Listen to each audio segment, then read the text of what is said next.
You are your business and your business is you. Absolutely. And I understand. Is it because we're in real estate though? Like, I don't know if we made widgets for a living and sold widgets. I don't know if, I think that being an independent contractor in a service business like we are, sure. I think that it kind of goes really hand in hand and that's why developing a personal brand makes so much sense, because if you're not out there and you're not cutting through the noise, you're not going to get more business opportunities. So I think for us, it makes a lot of sense. People calling me up saying they need a feature, saying we can help each other, but I see the leeches. Get the credit where it's due, I ain't talking Visa. But since we talking Visa, don't say you won't pay me either. Did you catch that?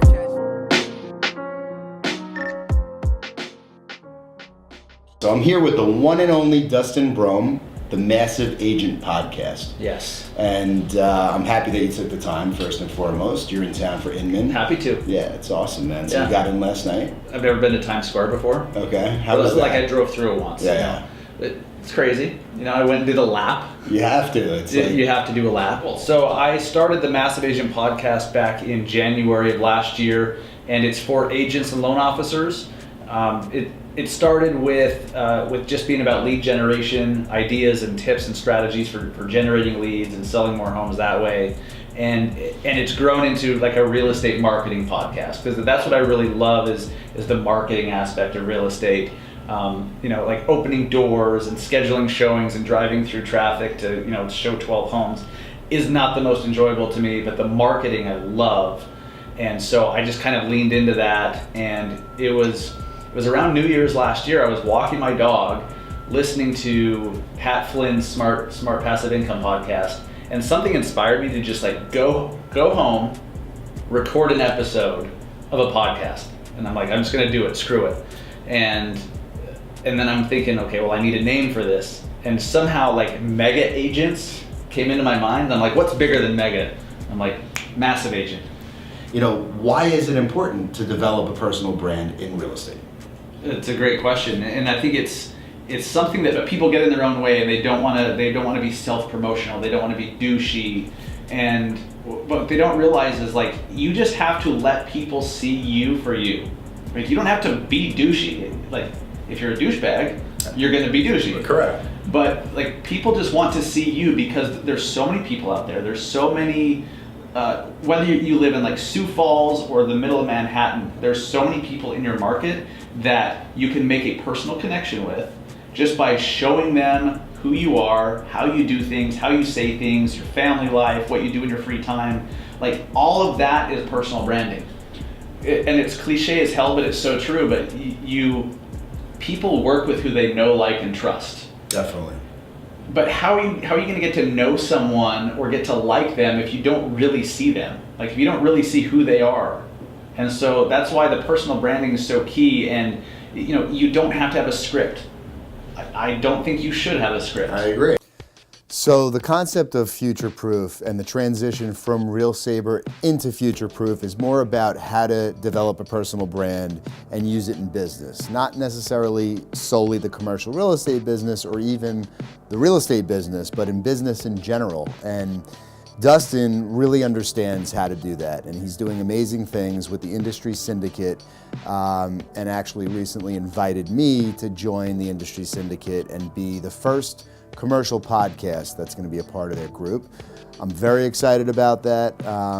I still don't understand, honestly, how people don't really see how you get value out of developing a personal brand, especially in the real estate business. And in my specific side of the commercial real estate business, I can say that, I'm out there trying to work with the same companies that a lot of other people are. And I've always tried to differentiate myself before using video and before using different social media platforms.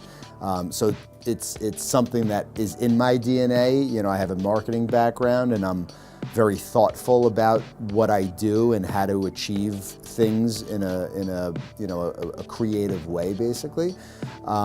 So that's a lot what we talk about. And Dustin, again, he really gets it. He's in real estate, but he's, again, not on the commercial side. So it's unique to him that I'm doing this in the commercial space.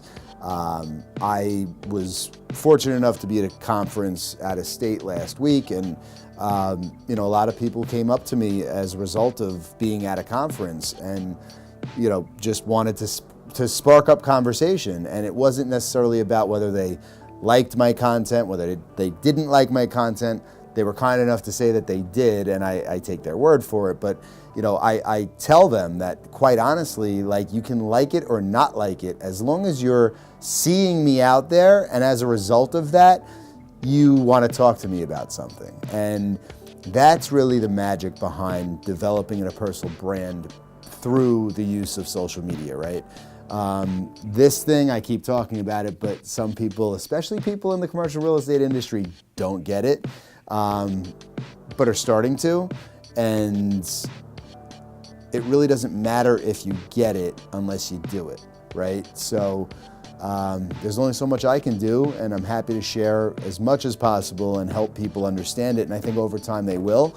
But I think there's also that, you know, it's scary for people who are not necessarily confident on camera or putting themselves out there, because we know that most people are afraid of what other people think and what other people's opinions are. And I urge you guys to you know, stay relevant and follow the way the world's going. And that's definitely the use of social media in developing your personal brand. What's up, people? Heading to Las Vegas for some meetings, and I'm under the weather and not enjoying this at all. But duty calls, you gotta do what you gotta do. It's Sunday.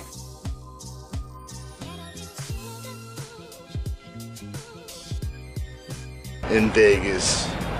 It's 1 a.m. New York time. Duty calls. There he is. Who's telling me to... Man, it's not supposed to be this cold in Vegas. What's happening? So we leave New York in like 30-degree weather, and we come to Vegas and it's 30? The time's all blurring together. Had a great day in meetings and on the road touring sites.